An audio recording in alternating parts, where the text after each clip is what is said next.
This show is a show where we've been interviewing great people from all over the world, and it's going to be focused on just three things. Number one, personal growth, then politics and governance. With the Gen Z youth, they've always think and they say that we don't know anything, we don't have anything upstairs. All we know about is fashion, entertainment, music, skit making. But I don't think so. I think it's just a misconception.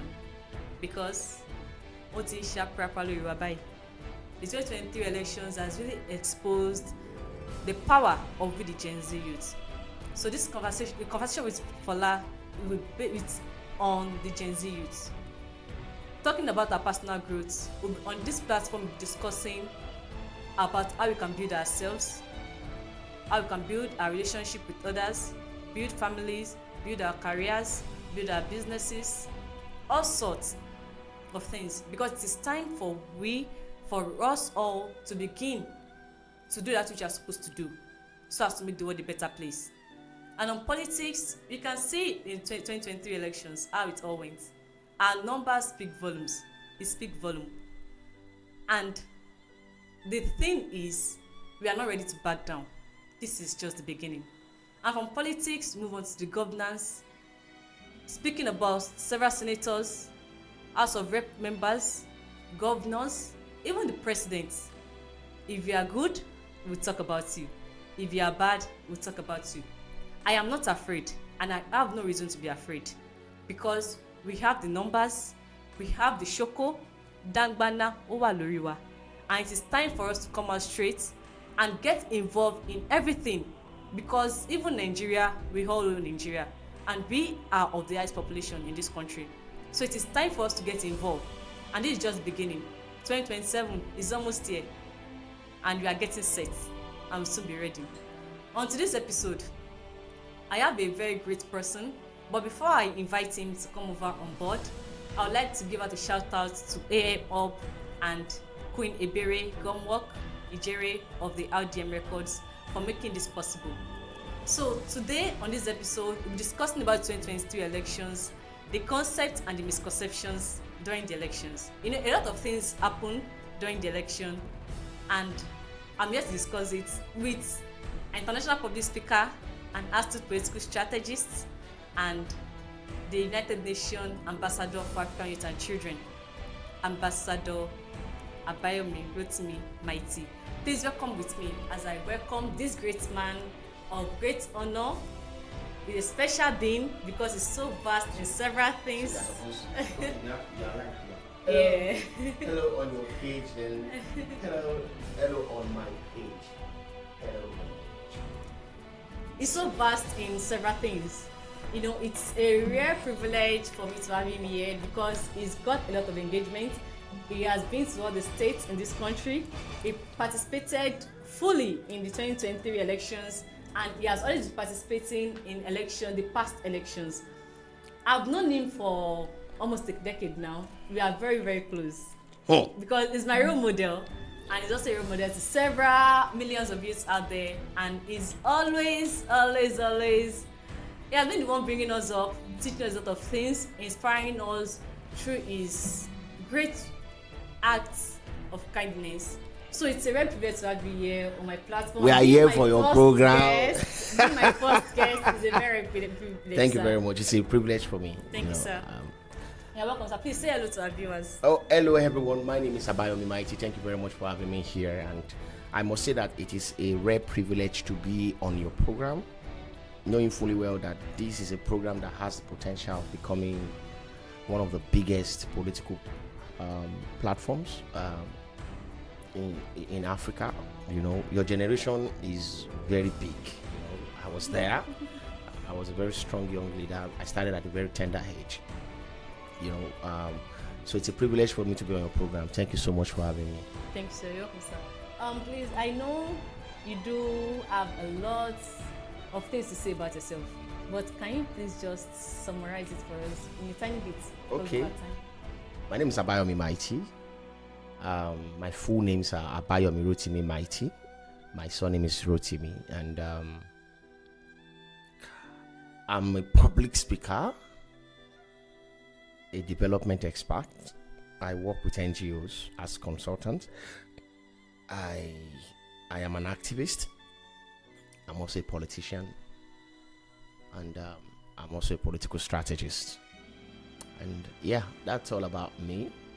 Yeah, that's all about me. Let's just leave it that way. All right. Thank you very much, sir. Kindly brief us about your upbringing, because I have heard some stories, both from you and from people all over, about how you grew up in Djibouti. Yeah, well, my upbringing. Okay. It's contained in my book, Things for Things. If anyone wants to know about my upbringing, but I grew up in Djibouti. I am from Djibouti. My mom is from Cross River, and my father is from Djibouti. I grew up here.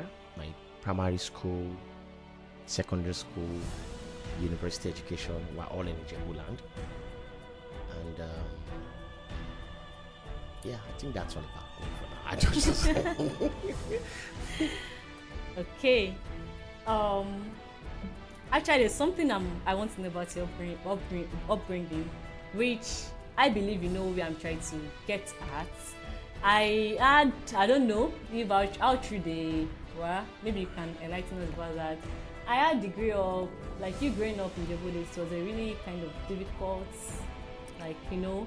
Yeah, well, no doubt about that. I came from a background that told me that there was no tomorrow. So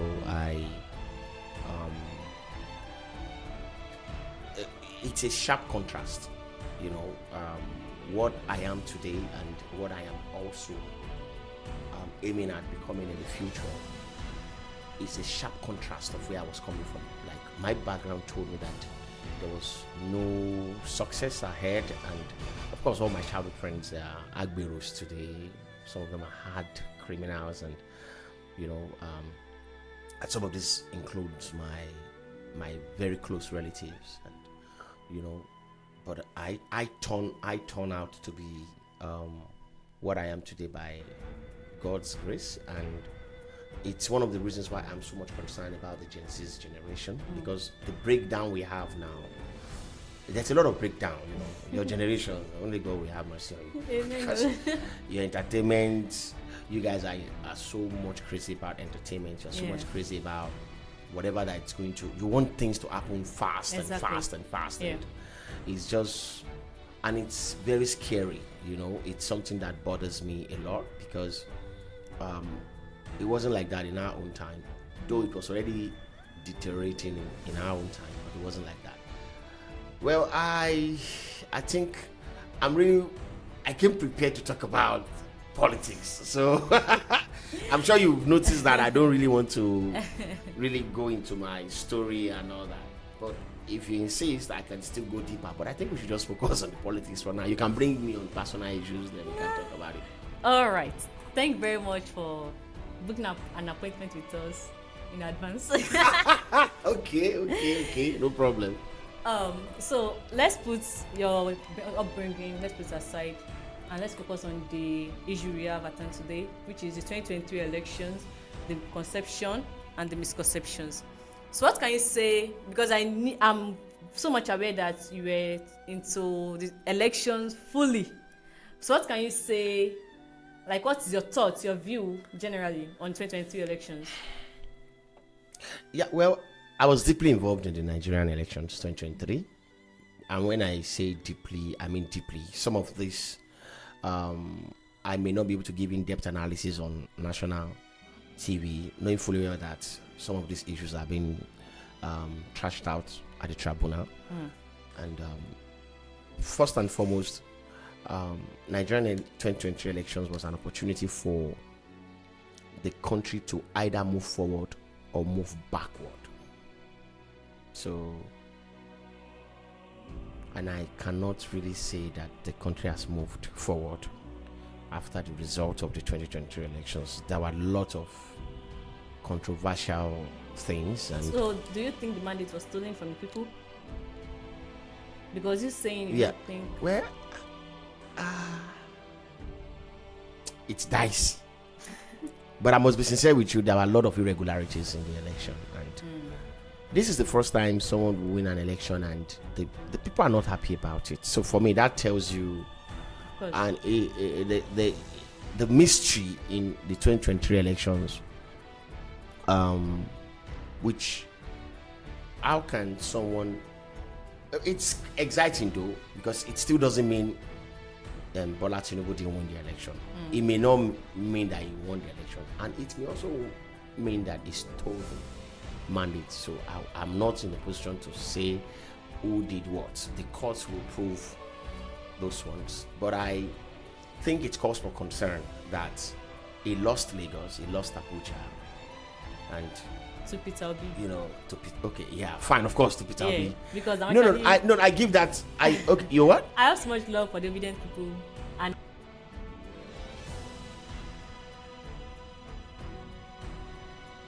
oh really? Yeah, majority of young people voted for Peter Obi. Our number speaks volume. We are so much out there, and we are so much involved in the election process, backing Peter Obi and doing everything, you know. But it was just so sad that LUP guys and we are there, and we are still around. No, yeah, around. But I think going forward, I think you people have a huge opportunity in the future. Like I said, we are still looking towards the court. Let me see what will come out of the court, because I didn't vote for Labour Party. Yeah. And of course, if you know me very well and my trajectory, you will know that it will take an act of God for me to vote for APC. So automatically you should know who I voted for. Yeah. I voted for Atiku, PDP. of course the PDP. That is not to say that the PDP did the right thing, because as far as I'm concerned, if at the end of the day Bola Ahmed Tinubu is sworn in as president and he becomes our president, because it's a different ballgame now, he's president-elect. A lot of is sworn in, he becomes the president of the Federal Republic of Nigeria. We all have to give him the support. That's where I stand. My activism doesn't go beyond constitutionality. You know, I stick with the Constitution. They swear him in, do whatever you can within the law to ensure that the swearing in is stalled, or you feel but once, the court case after the election, going to court, bringing out evidences, INEC court, is not really necessary. In terms no, it is necessary. Okay. Get what I'm saying? I'm not saying it is not necessary. I am saying the moment that man is sworn in on the 29th of May 2023, it becomes the president of the Federal Republic of Nigeria. My president, your president, our president, however you look at it. And for me, my own understanding is whatever we want to do as activists, we must stay within the Constitution. So, of course, the court can still throw him out. Yeah, are you getting even after they swear him in? If the court finds some things wanting in the processes that produced him as president, they can still throw him out, and that will be good for our justice system and all that. I am always saying that with the moment he becomes president, he becomes our president. I feel people should win the election in a free and fair contest. It should be, it should be obvious that this person won the election. My own grouse is not even with the APC, because if PDP had done the right thing, APC would not be there today. Ordinarily, Peter Obi shouldn't have left the PDP. There were a lot of rancors going on within the party, and there were a lot of powerful people that left. Kwankwaso left PDP. Peter Obi left PDP. A lot of other big guys left PDP for other parties to contest. How can you, as an opposition, as the leading opposition party, be so decimated, and you are going for a presidential election against a ruling party that took out a ruling party? Because one thing the PDP failed to understand was that APC, now the ruling party, was a party that took out the ruling party, which was PDP in 2015. So a party that took out the ruling party, and they are now the ruling party, and you want to take them out with divided fronts. Come on. Kwankwaso left, joined the NNPP. Nothing was done to get him back. Peter Obi left, joined Labour. Nothing was done. The youths were there. They left it. Labour captured all of you people. All the Gen Zs, all of you left. They could not reach, the youths. The G5 got angry. Nothing was done about the G5. How do you expect to take out a ruling party that took out a ruling party? So which means APC is a party that knows how to win elections. we have to take that to the bank. Whether it is right, yo, or it is wrong, go, or however, APC knows how to win. Whether they can govern or not is not my business. But over the years, since 2015, APC has proved to us that they know how to win elections. And if you want to take out such a party, it will take a merger. And not just a merger, a mega merger to take these people out in the elections. So for me, I still find it difficult to believe that there was any magomago anywhere, because everywhere was decimated. So Tinubu just had a free walk to victory. That's how I see it. Though the people spoke their minds, and truly, that Lagos Asheko, or more. You guys are the Gen Zs, man.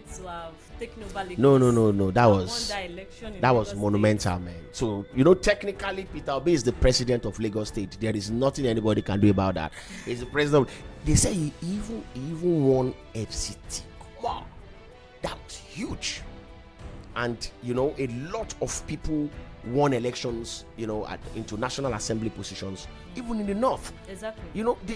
The political awareness of young people in Nigeria is becoming, exciting, and I think this is why I'm really excited about this thing you're doing, this conversation thing. I think it's going to go, yeah. So, there's this theory which I wouldn't like to place it to conceptions, to be under a conception or misconception.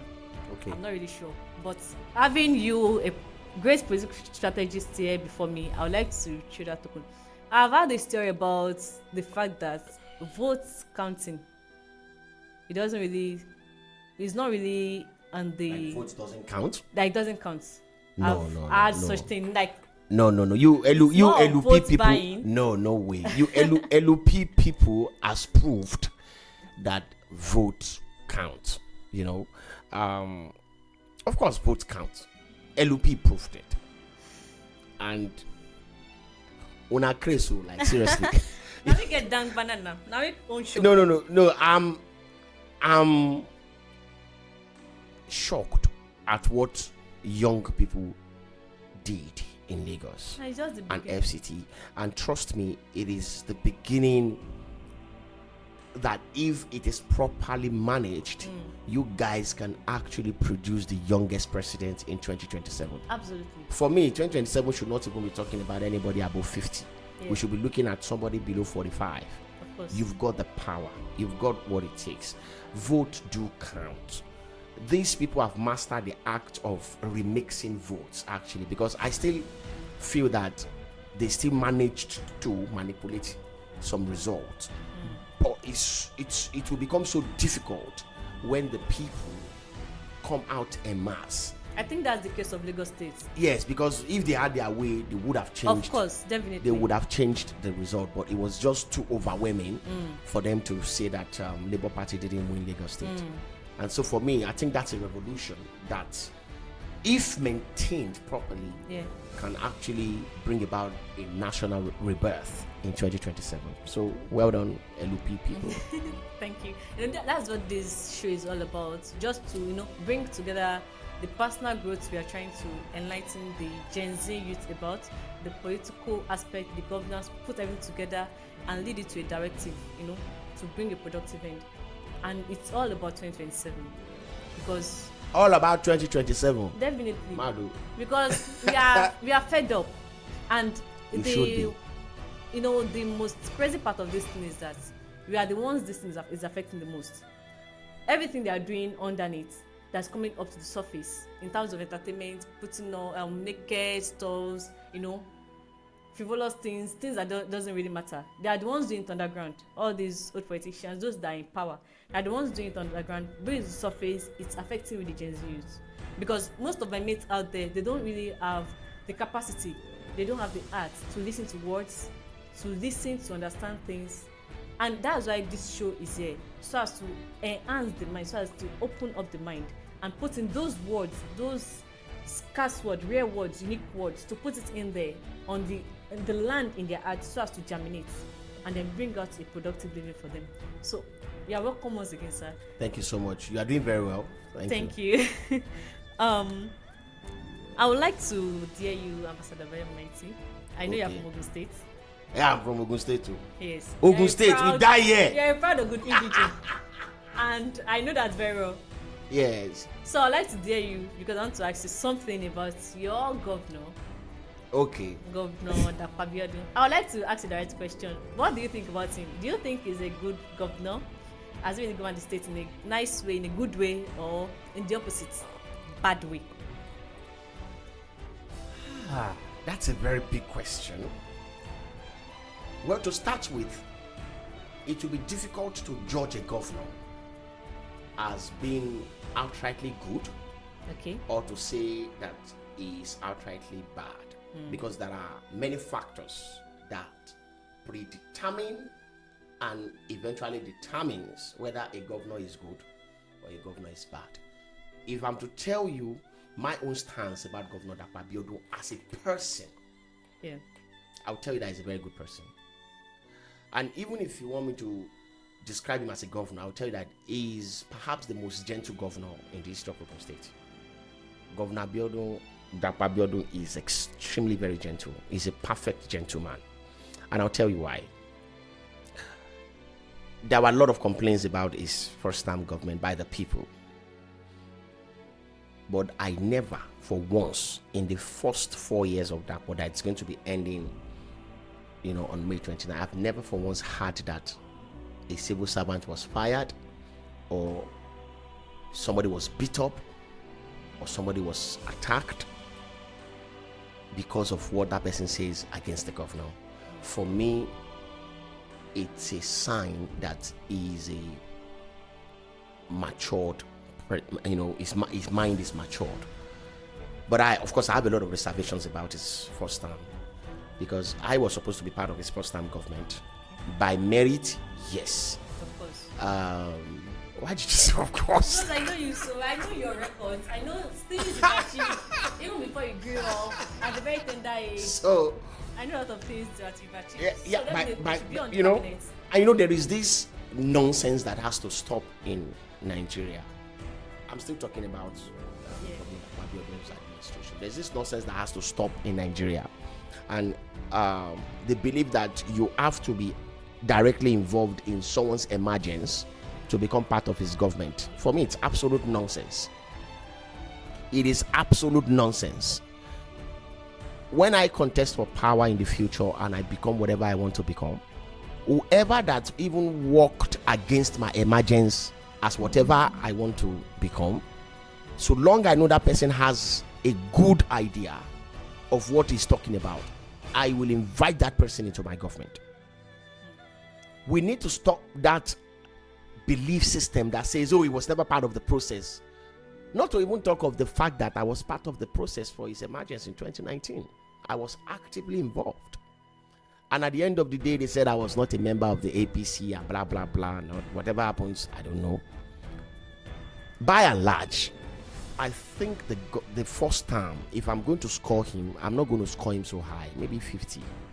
An average of 50 over 100, which is not so bad, so to say, because you can still see some good roads, some evidences of things he's done, like the airport. Yeah, I'm aware that the airport was a project of previous government, but for him to have taken the initiative to take it up, at least now plane do fly there, I think occasionally. I'm not so sure of how very active it is, but for that to have been opened, the cargo airport, it's exciting. So going forward, I think he's got another opportunity, which is highly contested. The elections was highly contested, and the INEC declared him the winner. A lot of people are not happy about that, most especially the PDP.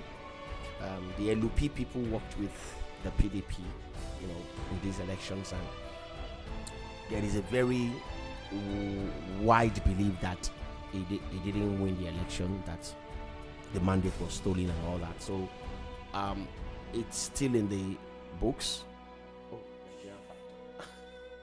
It's still in the books, but we have to still focus on the fact that I believe this government that is about to start again, I think it will be able to correct a lot of mistakes, because I feel there are a lot of very wrong people in his government. I believe there are a lot of wrong people in his government. There are a lot of people in his government that he needs to take out. He needs to send some people out of that government. No doubt about that. He needs to send some people out of that government so that he will be able to achieve what he wants to achieve for the people. So for me, I think that he's a very good person and he has good intentions for the people, but sometimes your agenda for the people can be hijacked by some sets of persons that you think have the same thinking, that you have, but you now have to look at it. When you have the second chance, you now have to look at it and see how you can cement your legacy, because it's legacy. We are talking about legacy here. This man is above 60. So whatever happens at the end of the day, especially now that it is second term, it's going to go down memory lane. So for me, I think God has given him a huge opportunity. He's got a second chance and he has the opportunity to write his name in gold. So his victory is... I think we should apologize to Nigerians for it. Sorry for its Nigerian factor. But that factor is going to change very soon. Impressive. The victory in the last election, is kind of controversial, because I think the opposition party. You mean Ogun State or Ogun State? Okay. We are still on Ogun State. We are definitely about the national one. I just want to quickly try to check some things for us. The election was kind of controversial and is still controversial, because the opposition party, we the Gen Z youth, we are all on social media, so things are happening because all those things are always in the media. I've been hearing things like probably everything is about to collapse. They're going to collapse things and everything. What can you say about that? Do you really think if Abayomi has gotten the mandate of the people, do you think it would have been nobody would have been able to raise up a fight with him concerning the election? Yeah, well, for me, like I said, by May 29, when he's sworn in, he becomes the governor of Ogun State. I am someone that believes in the Constitution, and that's exactly what I follow. I believe that any party that wants to win elections should have done their assignment very well. The PDP in the 2023 elections didn't do well in preparation, either at the state level or at the national level. There were a lot of loopholes, there were a lot of issues, and they were not running things well. So for me, that's not even in the case, here. So we have to. For me, I think I'm going to give Governor Abayomi a go. Like, I'm going to wish him well in his second term, and I'm going to hope that a lot of snitches in his government are thrown out and he allows people that are really competent to come on board. If he wants me to join his government, why not? No problem. And if he doesn't want me to join his government, there's nothing anybody can do about that. It's not a problem. We will still move on and we'll still go ahead and achieve whatever I want to achieve in life. We've been doing fine for so many decades now, over 2 decades, and we are still emerging. So by the principles of Sokere Fakere, we will get there. So I'm not afraid of not being involved. But for me, I think I'm going to wish Governor Abayomi very well. He's got what it takes to do well, but he should just get rid of a lot of people who are not competent in his government. I'm not just I don't want to mess up your program. I will have mentioned names, but I won't do that. He needs to know that a lot of people are just there and they are not competent. And for me, you make the people suffer when you don't put competent people in offices. Of course. Make the people suffer. You can't make someone commissioner for... Okay, let me keep quiet. No, seriously. I remember your 3 C's. Competence, character, and compassion is very important. You have to put people that are competent. If the person is not competent, please, the person should get out. You appoint someone in position, the person should do things right and get things done. People will be happy. You can't outrightly blame the governor. So for me, they say teachers are complaining. What happens to the commissioner for education? That's not the governor's business. Who is advising the governor on education? These are things we should begin to ask questions. So before you start casting aspersion on Abayomi, you should begin to ask questions about his appointees. That is not the problem. For all I care, it's not the problem. He's smart enough to understand good ideas. So once they table good ideas in front of him, he will give it a go. So who were the people that advised him in 2019, between 2019 and 2023? He needs to look into his cabinet and reshuffle it. As far as I'm concerned, for a perfect gentleman like that to win the election by the slim margin of just 13,000, it is shameful. He should look into his cabinet and overhaul virtually all of them. Most of them, if not all of them. So you're saying if Governor Abayomi can get the right people to be in governance, to take over, he will get the right people to be in governance. I'm sure Okay, he's so old enough to be my father. I'm then- sure he knows. His eyes are clear. I'm sure he knows now. So then, Ogun State people should look out for a new dawn if the right people are put in place. Yeah, in you know, government. I said this about Governor Abayomi. I said it in 2019. I said Governor Abayomi was born May 29, 1960. Now, barely few months after Nigeria got independence, that same year that he was born. Now, he was born May 29. That was far before Nigeria started having democracy day. Started swearing in our president. It took about 39 years before, I think that was 1999, to swear in President Olusegun Obasanjo. Yeah. So there is, for me, I think there is a connection between democracy and Governor Abayomi. So he's going to do well, but that will be determined by the caliber of persons he put on his cabinet in between 2023 and 2027. And as it is, we are here. I want to work with Governor Abayomi, no doubt about that. I've got the capacity. I can work in the Ministry of Communication. I can work in the Ministry of Youth and Sport. I can work in the Ministry of Women Affairs. I can work in special duties. We can do a whole lot of stuff. Even in health, we've got all these experiences and all the expertise. We've got a lot of stuff you can put, into play to really make the state move forward. If he calls us, we're going to work with him. If he doesn't, whoever that he wants to put there, he should make sure that they are very competent, and the sky will be the limit for him. But if he goes about bringing the same set of cabinet he used between 2019 and 2023, Governor Abayomi, I didn't tell you, 2027 it will be battle of the Muzanga. But in Nigerian society, I think it's kind of, let me use the F word. Someone like you should definitely be in government, even if not at national, at least state. A commissioner, probably commissioner for youth and sports. Now, let me now tell you the Gen Zs, and this is a direct message to the Gen Zs. Nobody is going to give you power, you take it. Nobody is going to give you opportunity, you create it. So nobody is going to come to your house and give you that opportunity. You have to create the opportunity yourself.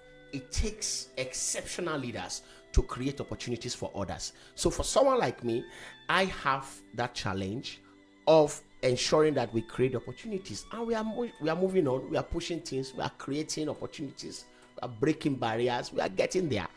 And who told you Governor Abayomi does not want to involve me? So please stop it. How are you sure even the president-elect, when he's sworn in, he would not contact me for my service?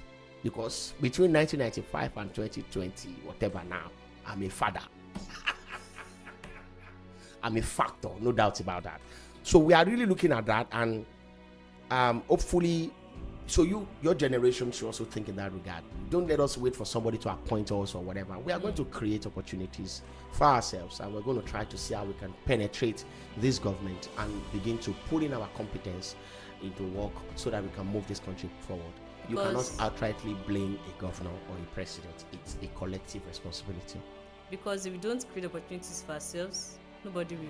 Yes, and a very quick one. It's still on us to create. It's still on us, yeah. And a very quick one. I know that Ogun State is going to experience some very monumental development. You know, we've got a very experienced former governor as senator. We've got Yayi Adiola. Yayi is one of the most experienced senators from the West. Otobagbenga Daniel from the Ogun East. You know, Ogun East people are going to experience some, and of course the governor is also from Ogun East, so we are going to be having some unprecedented development, you know, because the governor is from Ogun East, the senator is from Ogun East as well too. So I'm looking forward to a very exciting 2023 to 2027, and I really am going to be part of the process. I can assure you I'm going to be part of the process. Yeah. I would like to ask, the 2023 election, you know, you said you worked for... I think the engineers are trying to. How many minutes do we have left before NEPA do anything? Yeah, just make sure you write it also. Don't let them... I'm just rounding, just Okay. putting things together now. You said at nationals that for the presidential election you voted for the PDP. Yes, I did. I voted Atiku Abubakar. Yes. Okay. And the case is still being contested in the court. Do you think it can be the case? Yes. What do you expect me to say? I voted for him now. Yes. Atiku has a strong case in the court, and let's just hope Nigerian judiciary will do the right thing and he can get that mandate back. But my grouse is, if we had actually done everything right, this Ojoro might not have even taken place in the first place. Why did you put yourself in a position where it was easy for you to be shortchanged, where it was easy for you to be cheated? A lot of ideas were put forward, but it was blocked. But trust me, I believe that this is one of the most contested elections, one of the most debated elections, one of the most controversial elections, if not the most controversial. So let's still see what the judiciary will do. So you said there are the PDP made some flaws, there are some mistakes at the national. I don't think you would have still voted for the PDP at the state level, knowing fully well 3 weeks to the governorship election that they did make some mistakes. So I don't think you would have voted or maybe worked for the PDP. No. See. I'm in PDP because of ideology. Okay. But when it got to a point where I saw that these things are not moving forward, up to the presidential election, of course, I supported PDP. But towards the gubernatorial election, I didn't support the PDP because there was no point supporting a structure that was not welcoming my ideas. Are you getting what I'm saying? So I tried to reach out. I tried to say a few things. I tried to, and of course, it was looking more like a lot of people didn't want me in the system. So why should I stay in a place where they are saying, I'm a factor. I have followers all over the country. I've built networks over the years. We know you. 27 years in the game, So, that's why I like Okocha, Mike Okocha. I was saying, I deserve some accolade. I've done so much. The national youth leader of the APC, I've impacted him. Dayo Israel. I'm mentioning his name. Let him hear it. This is going online. I impacted him, shared some tips with him on public speaking some 22 years ago. Do you know what that means? Dayo has done so well for himself now. I can go on to mention massive people who have done massively. Oludare Akilaja, powerful young leaders across. Chiboke Martins, we call him Okadigbo. From Enugu, Chika Obeta. These are smart young men. Chinasa, even you here. I've done so much for this country. Yeah. Let me sound like Tinubu. I've done so much for this country. A lot of things I've done for this country. And it's just laughable that I was trying to help. I speak Hausa fluently. I was ready to help the PDP. I speak Hausa fluently. I have a good relationship with the Igbo people. I've done so much for this country. I'm too resourceful to be ignored. So I felt, well, you don't need my service, let me just pull out. If I had worked hand in hand with the PDP, they would have defeated Governor Abayomi hook, line, and sinker. So I worked for the ADC. And I worked for them just 2 weeks to the election. We were lucky that it was extended by 1 week. So I worked with the ADC just 14 days to the election. And you can see what they did. They didn't do badly. But of course, they also didn't listen to advice.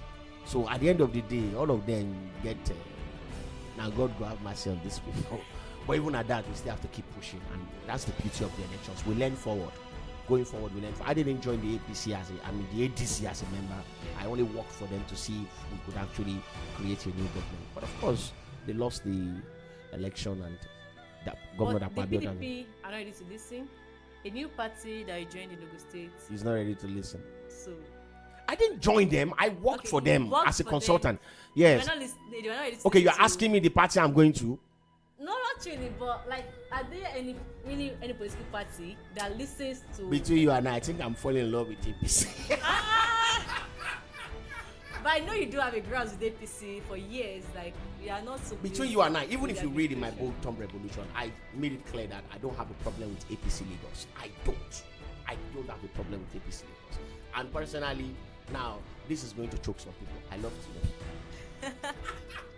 I don't know why. Maybe because we were born the same day. Tinubu was born March 29. I was born March 29.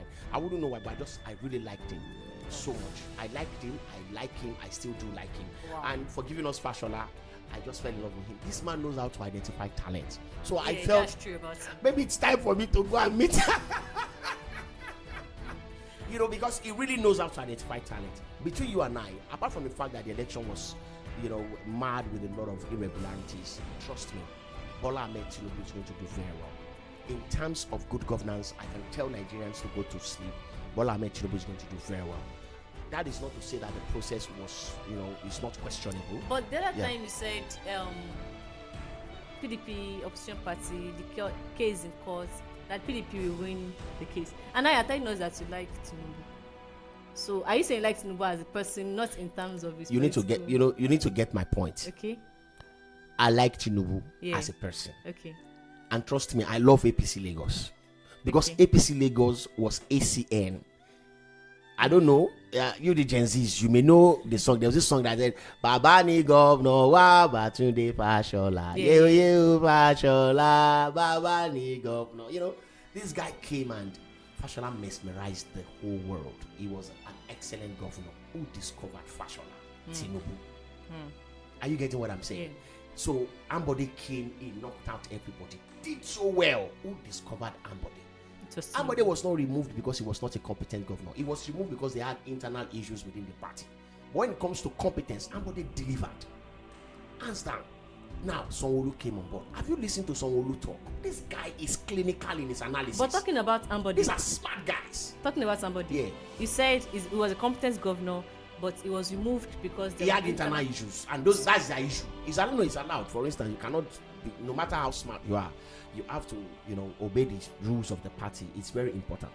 And perhaps, and so I wouldn't know, there are a lot of issues. That's another. But is that really fair? Of course, it may be, because the party, you have to listen to the party. The party has rules. They brought you. You didn't bring yourself to power. The party brought you to power. So you have to honor the platform that brought you to power. It's very important. Even God, as nice as he is, when he sees that you are doing something that is against his rule, he might want to exchange you, you know, remove you from the spot. So we need to get that straight, you know. But I'm only trying to say that who discovered all these people? It was Tinubu that discovered all of them. So why won't I like him? I like him. He's smart. He came up with a structure, with a system that brought about a merger that took out the PDP. I've been PDP since, but I've not been happy with PDP. I became the UN ambassador for African youth and children when PDP was in government. We brought in billions of dollars to Africa. What did PDP government do to it? So please forget about all that. I'm only saying that he knows how to discover leaders, and for that he knows how to use resources. It was going to take God to defeat Tinubu. Let's just tell ourselves the truth. Do you think if Bola Ahmed Tinubu is sworn in to May 29 as Nigeria president, do you think he didn't perform well? He will perform well, absolutely. He's exceptionally brilliant, very competent. He's got the experiences, and he's going to do very exceptionally well as the president of Nigeria. Yes, he will. I'm passing a vote of confidence on him 100%. Okay, all right. Thank you very much. And Nigerian Factor wouldn't let us to move on than this. But I believe in our next episode, we'll be having a lengthy conversation with another guest. Because our guest has really done well for us today. And thank you very much. Before we go, I guess. Why not talk about? I don't know. I still feel we should still expand on these conceptions. Really? And Nigeria Factor won't allow us to do that.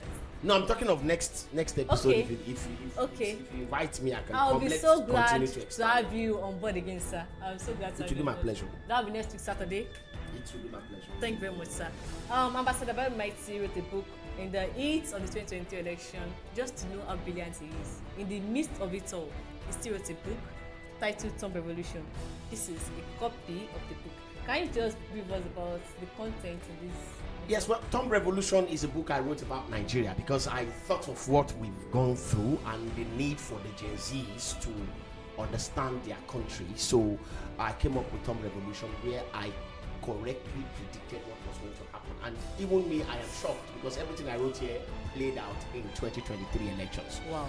So it's gonna be out in store for people to download online. All right. I will be announcing that. If you invite me for a program next week, I can talk about. I will definitely do. Where so that's what Tomb Revolution is all about. Yeah. Thank you very much, sir. Thank you very much, our viewers.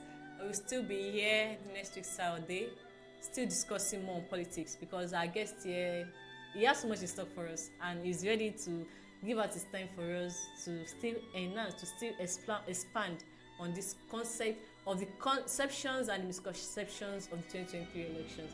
Thank you very much for watching us. Thank you very much for Yes, and viewing again, us. let me speak to my fans. All right. My fans, please follow our conversation at I think on YouTube, the conversations. with Just search Fola. for the conversations with Fola. Fola. You would see it. Subscribe to the channel. It's going to be very exciting. Then I think on Facebook, On our Facebook the page as conversations well. with Fola. Instagram, That's just it. the Instagram, conversations the conversations with with Fola. Fola. Thank you very much once again. This is the first episode. I want to thank you for bringing me and thank you for having me. Thank you very much. We'll be here again next week Saturday. Thank you. One love.